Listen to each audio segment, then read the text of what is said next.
मेरी भूलें माफ करो, मेरे अवगुण चित्त न धरो, मेरी भूलें माफ करो,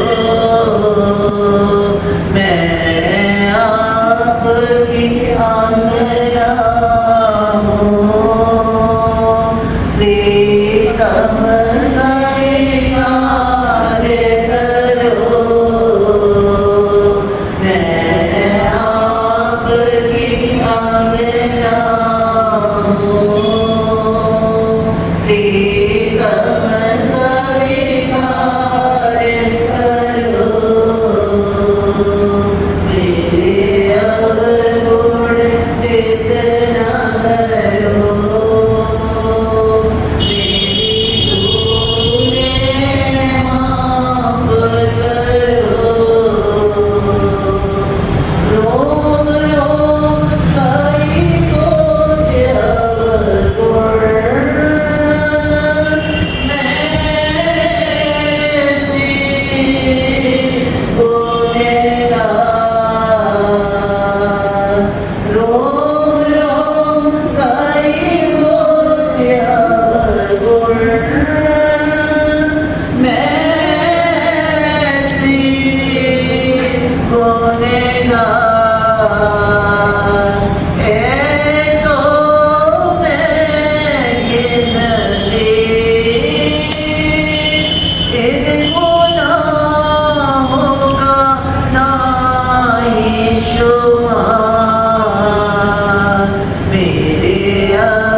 दानी जी के गुण की मैं क्या कहूँ, इन अवगुण पे ऐसे गुण।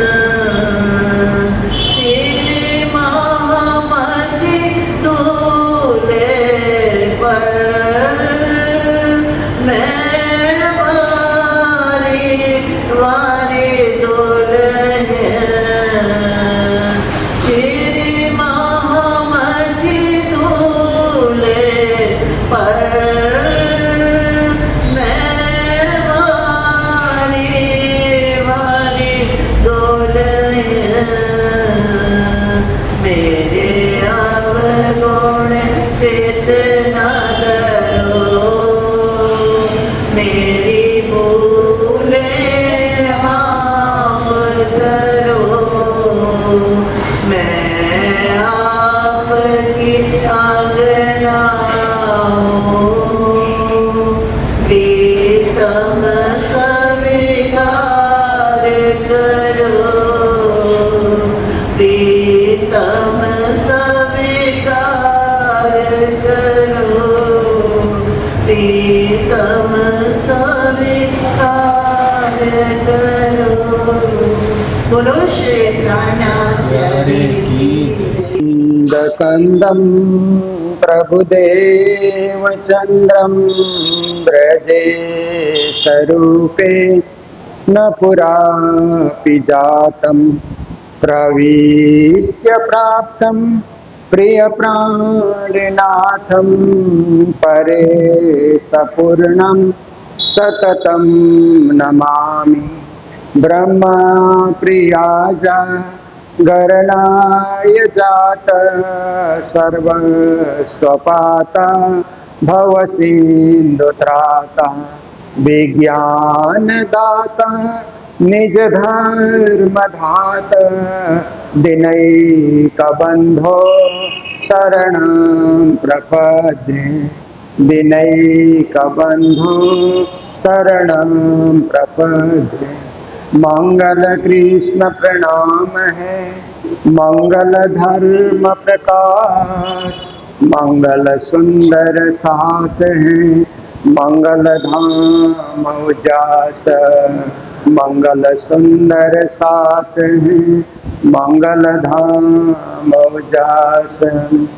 बोलो वृंदावन बिहारी लाल की, सदगुरु महाराज की, श्री प्राणनाथ प्यारे की, महारानी बैजूराज की, महाराजा छत्रसाल की, बाबा दयाराम साहेब की, परमहंस राम रतनदास महाराज की, गुरुजी मंगलदास महाराज की, श्री कृष्ण प्रणामी धर्म की, तीनों पुरी धाम की, सर्व सुंदर साथ की। धाम धनी धनी जी हमारे, धाम धनी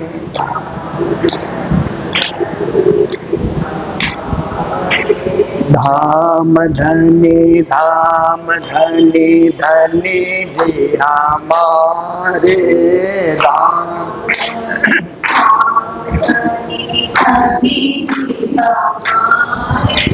मेहर करो श्री राज श्यामा प्यारे, मेहर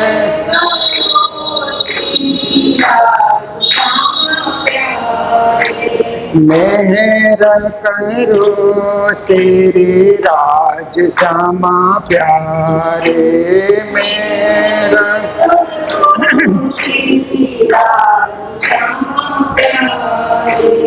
मेहर करो श्री राज श्यामा प्यारे, मेहर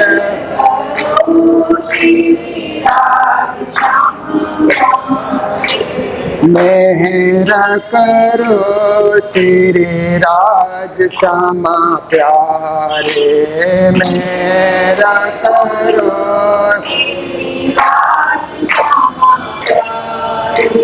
धाम धनी धनी जी हमारे, धाम धनी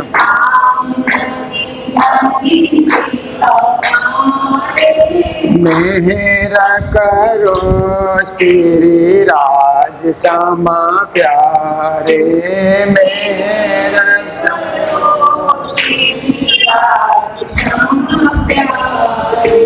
मेहरा करो श्री राज श्यामा प्यारे,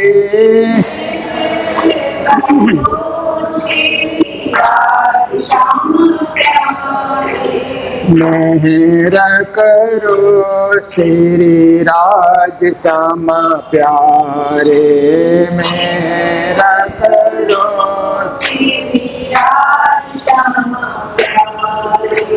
धाम धनी धनी जी हमारे,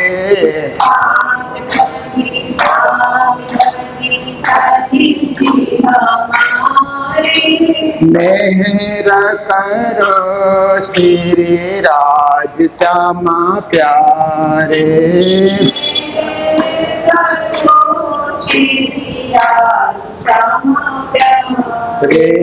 मेहरा करो श्री राज श्यामा प्यारे, मेहरा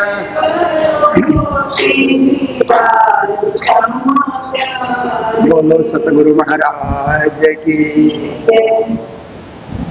श्री कृष्ण प्रणामी मंदिर, मीरापुर, प्रयागराज। देखिए मीरापुर में भी गाड़ियों का चहल पहल,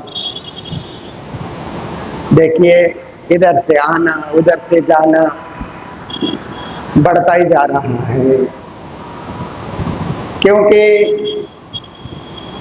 सबके पास 2 पहिए 4 पहिए कुछ न कुछ तो है ही है, और पैदल कोई चलना नहीं चाहता है। इसके लिए क्या है कि गाड़ियों का चहल पहल बढ़ना और बार बार हॉर्न सुनाई देना। अब देखिए विदेशों में लोग हॉर्न नहीं बजाते हैं, और हमारे देश में भी कुछ कुछ शहर ऐसे है कि हॉर्न बजाना मना है, आप नहीं बजा सकते। जैसे सिक्किम में गैंगटॉक शहर है, वहाँ हॉर्न बजा ही नहीं सकते हैं, हॉर्न बजाने से जुर्माना होगा। तो देख करके उनको गाड़ी चलानी है। और विदेशों में तो हॉर्न बजाते हुए कहीं हमने देखा ही नहीं, बहुत विपत्ति आने से ही हॉर्न बजाते हैं, ऐसे नहीं बजाते हैं। पर अब हमारे कई शहरों में कई जगह ये चीज मना नहीं है, तो लोग पी पी पी पी ऐसे करके जब मर्जी बजाते रहते हैं। वो अपना बजाते रहेंगे, चलते रहेंगे, ये तो दुनिया है, कौन किसको मना करेगा, कौन किसको रोकेगा। ऐसे ही दुनिया में बैठ करके हमें भक्ति करनी है, भजन करना है, निज नाम का जाप करना है, राज्य को याद करना है, और राज्य के चरणार बिंद को प्राप्ति करना है। प्राणीनाथ जी ने वाणी में कहा, न रे हो दुनिया बावरी, खोवत जन्म गंवार, मदमाती माया की छाकी, सुनत नहीं पुकार। प्राणीनाथ जी के ये चौपाई, ये प्रकरण मस्कत शहर गए थे ना प्राणीनाथ जी बाईजीराज को लेने के लिए, क्योंकि देव बंदर में प्राणीनाथ जी प्रचार कर रहे थे।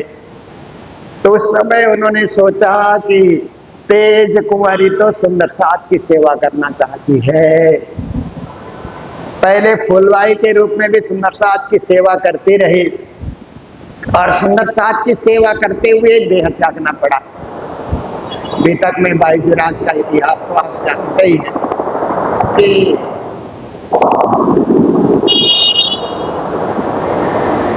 उन्होंने एक सुंदर साथ को बिहारी जी ने बाहर कर दिया, तो फूलबाई ने उनको भोजन कराया।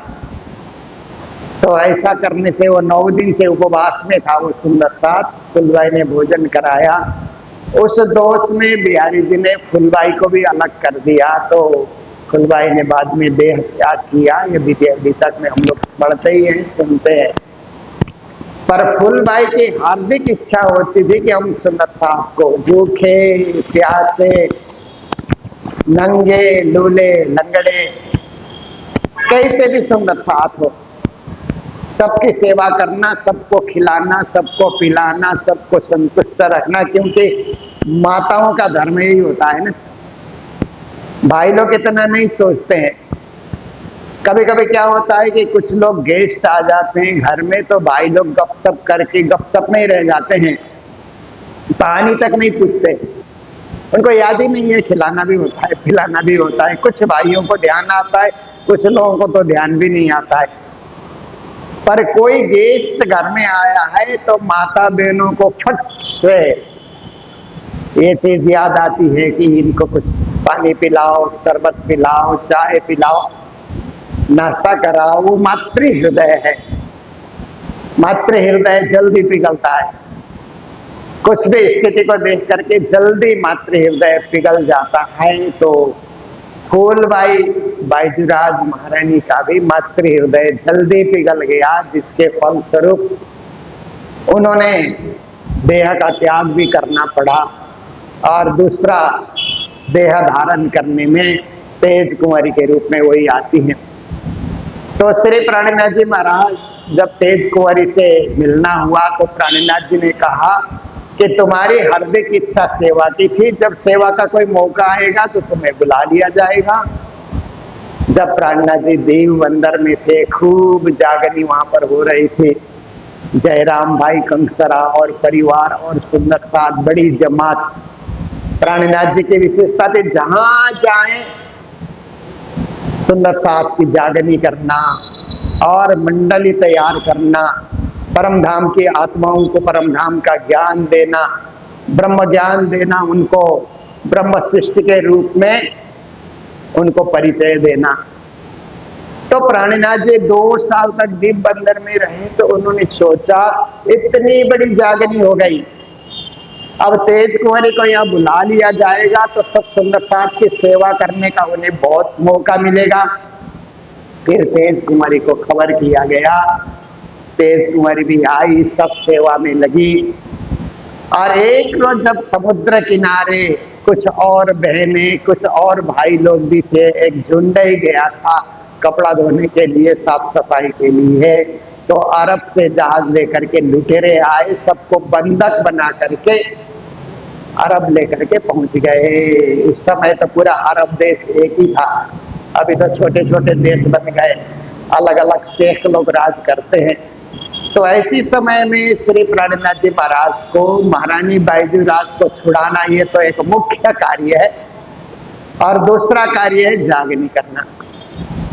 क्योंकि कोई भी अवतारी पुरुष, महापुरुष, महात्मा, महामती इस संसार में अवतरित होते हैं, एक कार्य को लक्ष्य लेकर के आते परंतु हजारों कार्य करके चले जाते हैं। इसलिए हमारे शास्त्रों ने कहा एक कार्यार्थ मागत्य कोटि कार्यम चकार। कहते हैं श्री कृष्ण भी इस धरती में एक कार्य करने के लिए आए कि कंस का वध कर देना है, पर साथ साथ में ब्रह्म सृष्टि की लीला, ब्रह्म सृष्टि की जागनी आप देखो।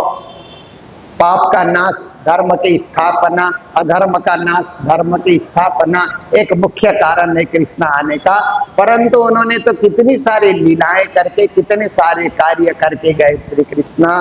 तो ऐसे ही श्री प्राणनाथ जी महाराज भी इस धरती पे आए तो एक कार्य उनका है कि ब्रह्म सृष्टि की जागनी, परंतु साथ साथ में ईश्वरीय सृष्टि, जीव सृष्टि, देश की जागनी, देश की रक्षा, धर्म की रक्षा, संस्कृति की रक्षा, अनेक कार्य श्री प्राणनाथ जी महाराज भी करके गए हैं। वो तो जब उस दृष्टिकोण से अध्ययन करते उनकी वाणी का तो पता लगता है कि प्राणनाथ जी कितने सारे कार्य करके चले गए। सब धर्मों को मिलाना, हरिद्वार में सबको इकट्ठा करके पहले तो सब हिंदुओं को एक करना, फिर विश्व धर्म एकता, विश्व मानव एकता, कैसे ये स्थापित हो सकती है एकता, इसमें भी प्राणनाथ जी महाराज ने बहुत बड़ा कार्य किया है। तो मस्कत जाने का उद्देश्य भी था, वहाँ की जागनी, वहाँ कुछ आत्माएं जागने के लिए तड़प रही है, तो उनको जगाना और महारानी बाईजुराज को सकुशल छुड़ा करके ले आना। क्योंकि आरबी लुटेरों ने यही कहा था कि हमको इतना पैसा जमा करो, अपने आदमी को सकुशल छुड़ा करके ले जाओ। उन लोगों का धंधा यही था, लुटेरों का धंधा यही था।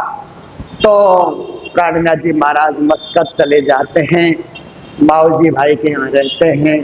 फिर मस्कत शहर का परिभ्रमण प्राणनाथ जी जब करते हैं तो वहाँ की चहल पहल आज की तरह दुपहिए तो उस समय नहीं रहे होंगे, पर कोई घोड़ा में चल रहा है, कोई ऊंट में चल रहा है, कोई बग्गी में चल रहा है, कोई पैदल चल रहा है, क्योंकि वो व्यापार का शहर था, तो किसी को फुर्सत नहीं है। तो प्राणनाथ जी के मुख से उसी समय चौपाई प्रकट होती है, रे हो दुनिया बाबरी खोवत जन्म गमार, मदमाती माया की छाती सुनत नहीं पुकार। कहते अरे दुनिया वालों, क्योंकि दुनिया का अर्थ क्या होता है कि दो निया, दुनिया को दो निया भी कह सकते हैं ना, जो दो राह पे खड़ा है, कभी इधर चलता है कभी इधर चलता है, निश्चित मार्ग उसके पास नहीं है कि इसी मार्ग से चलना है।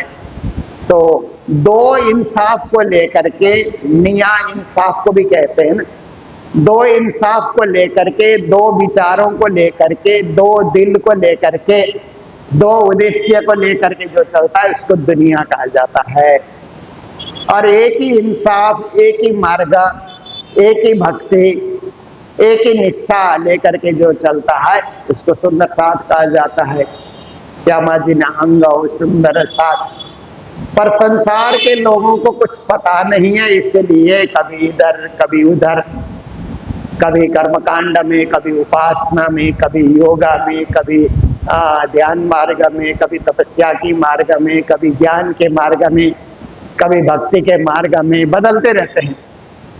किसी ने कुछ कहा तो जल्दी से मार्ग बदल देना, पर हमारे में ऐसा नहीं है, हम बदलते नहीं है। हम जब से लगे, हमारे माता पिता ने लगाया, हमारी उंगली पकड़ करके मंदिर का पहचान कराया और माता पिता ने भक्ति से जोड़ा या गुरु ने भक्ति से जोड़ा, तब से हम जुड़े हैं, जुड़े रहेंगे।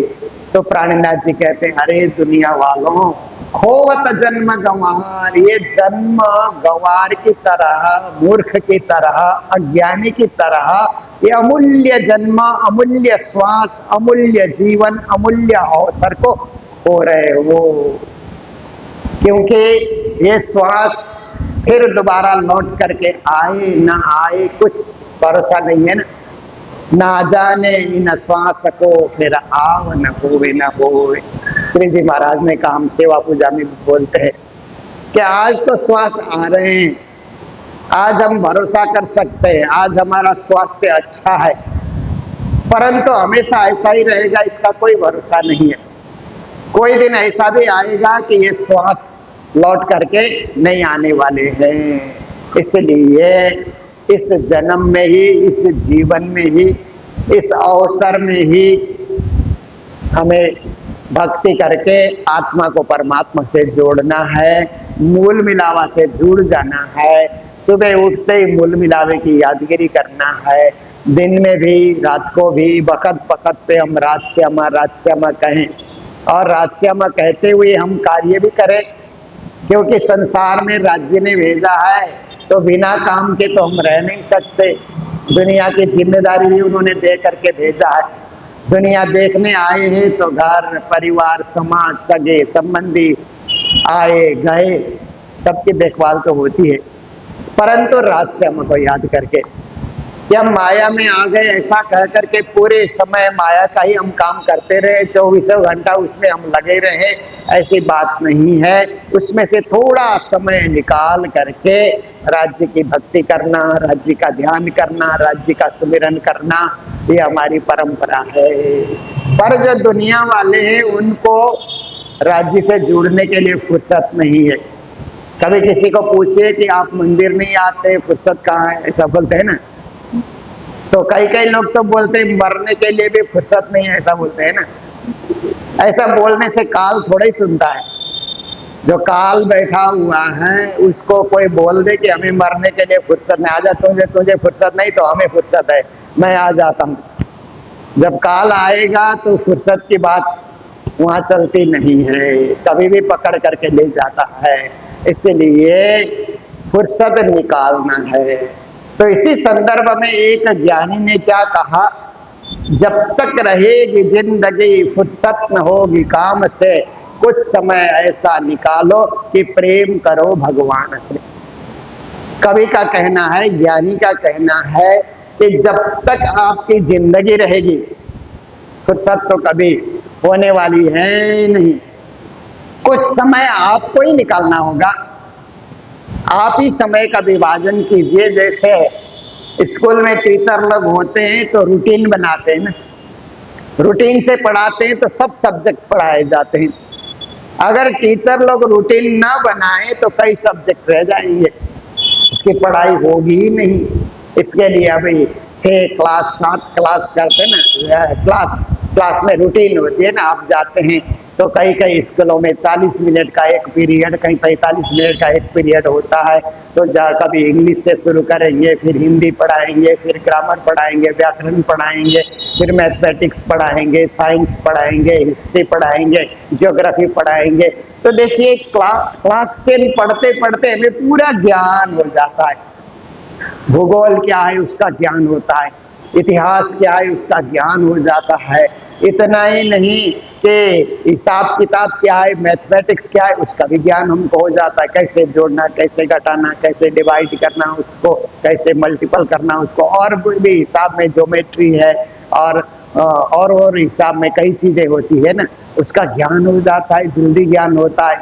फिर हमें भाषा का भी ज्ञान होता है, अंग्रेजी का ज्ञान हो जाता है, हिंदी का अच्छा से ज्ञान हो जाता है।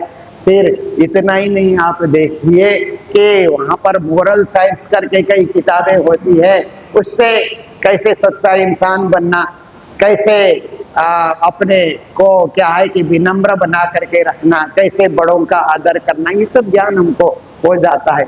और आजकल के बच्चों को देखिए तो कैसे उनको कंप्यूटर का ज्ञान हो जाता है ना, फट फट फट फट। आजकल तो मैं देखता हूँ कि छोटे बच्चे अभी स्कूल गए नहीं, वो मोबाइल इतना अच्छा चलाना सीख जाते हैं, कोई उनको सिखाना ही नहीं पड़ता है। हम लोग तो सीखते रहते हैं, क्योंकि हमारे जमाने उस में तो मोबाइल भी नहीं आया था, कंप्यूटर लैपटॉप कुछ आया ही नहीं था, इसलिए हम लोगों को देर से सीखने को मिला। इसलिए हमारा दिमाग इतना तेज नहीं होता है, कुछ इधर उधर हो जाए तो बच्चों से पूछना पड़ता है, बच्चों ये क्या हो गया, तो वो लोग फट से ठीक कर देते हैं, बता देते हैं। तेज दिमाग लेकर के अभी ये साइंस के युग में पैदा हुए ना ये बच्चे, इसलिए उनका साइंटिफिक नॉलेज हम लोगों से कुछ तेज होता है। तो आप देखिए ये सब ज्ञान हम लोगों को संसार का ज्ञान हो जाता है, दुनिया का ज्ञान हो जाता है, पर इस ज्ञान से ही हम करेंगे, परम पद पाएंगे, राज्य को पाएंगे, इस भरोसे नहीं रहना चाहिए।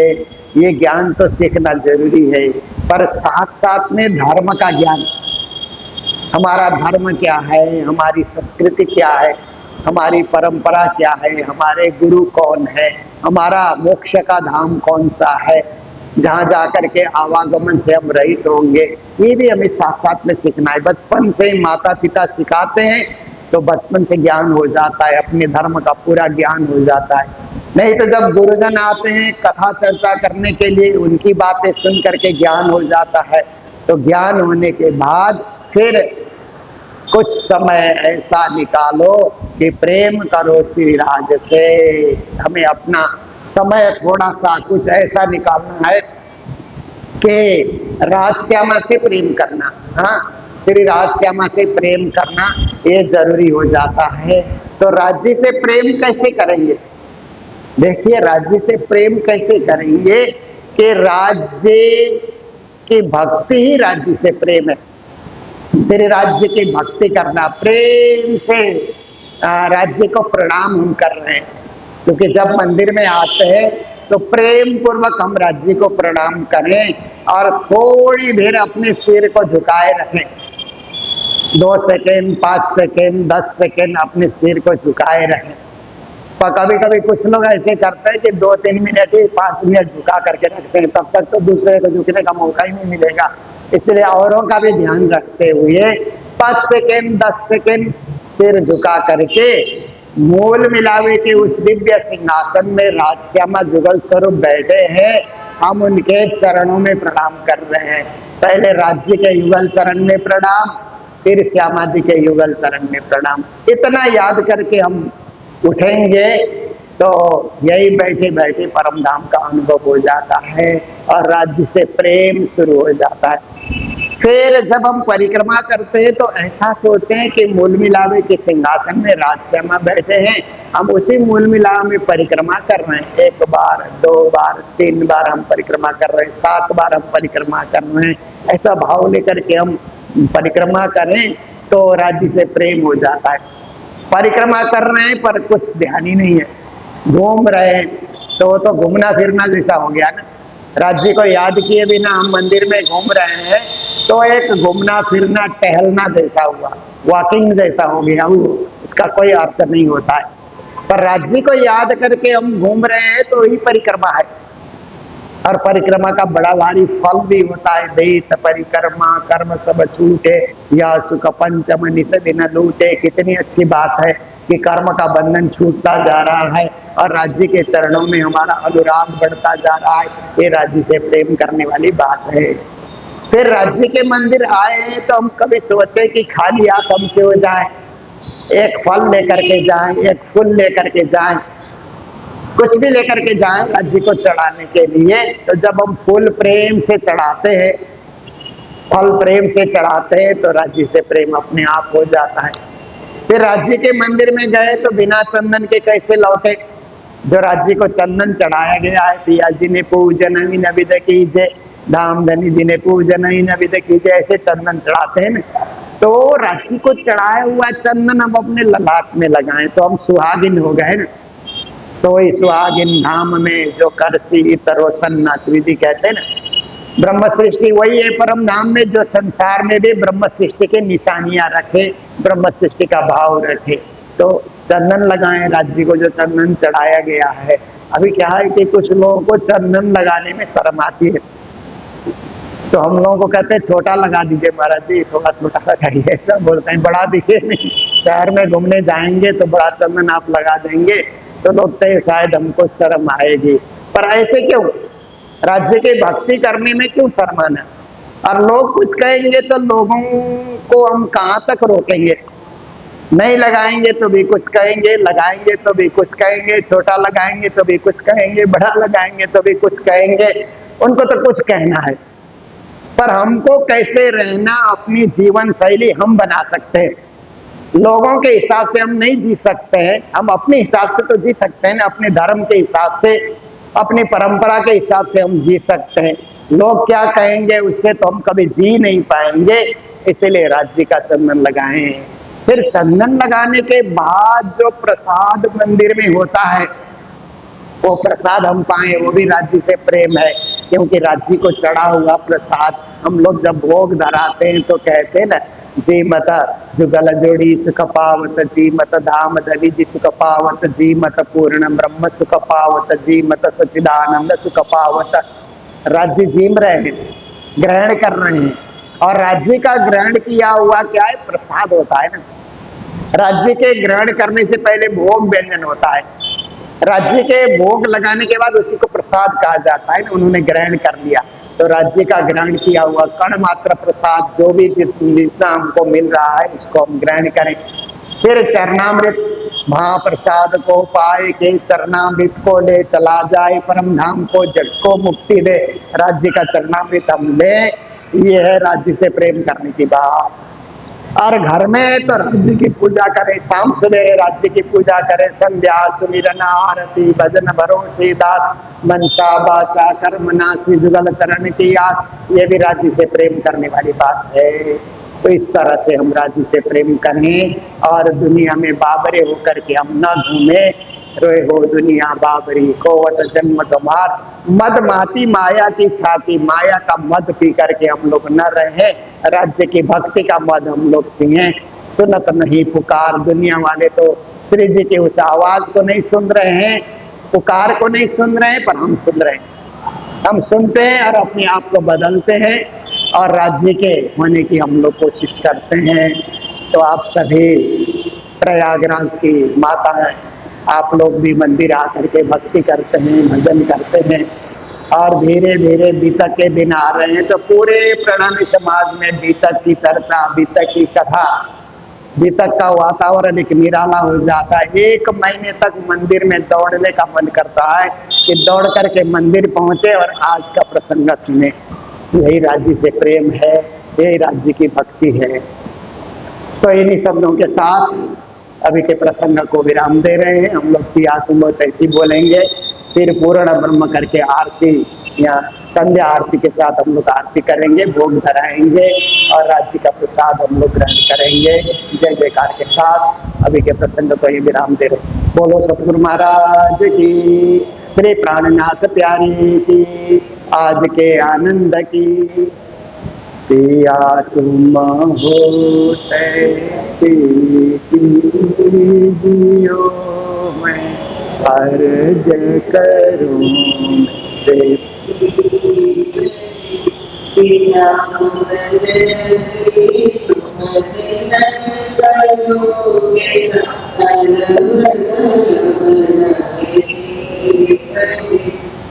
आरती करूं जैसे नानी पहुंच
Hare भली भली रात दी पिया तुम हो तैसी गीतियों में अर्ज करो मेरे पीर जी तुलसी प्राणा प्यारे की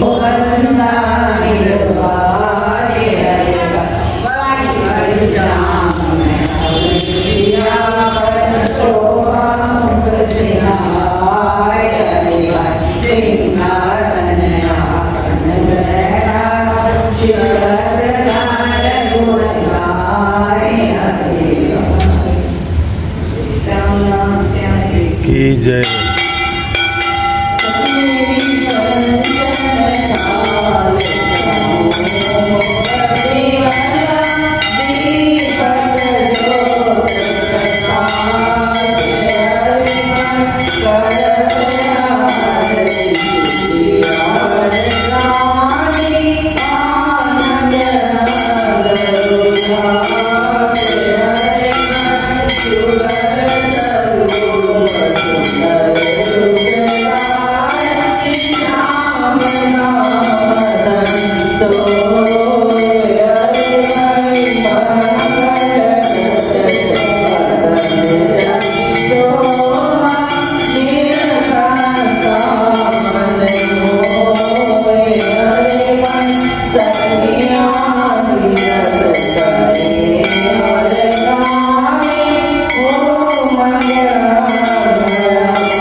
सखी सच्चिदानंद जो हो मतले की निरखी छवि न्याय सोहि सिंहासन व्यायाम लो पिलो